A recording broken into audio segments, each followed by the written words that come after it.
ఏం చేస్తారో తెలియదు నాకు. నేను మాత్రం ఒప్పుకోను. నా పిల్లడికి ఏమి 60 సంవత్సరాలు 70 సంవత్సరాలు కాదు, నా పిల్లడికి పూర్తిగా 24 సంవత్సరాలు.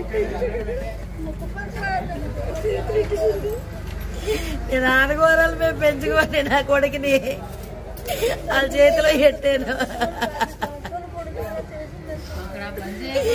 ఒక దెబ్బ అయినా కొట్టలేదండి. ఇష్టపడ్డాడంటే కుటుంబాన్ని ఎదిరించాను.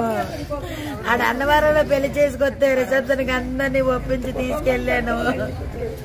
కూతురు పుట్టిందని కొడుకు మురిసిపోయాడు. అమ్మా, నా కూతురు పన్నీ నక్షత్రంలో పుట్టిందా, ధరణి వెళ్తుందా,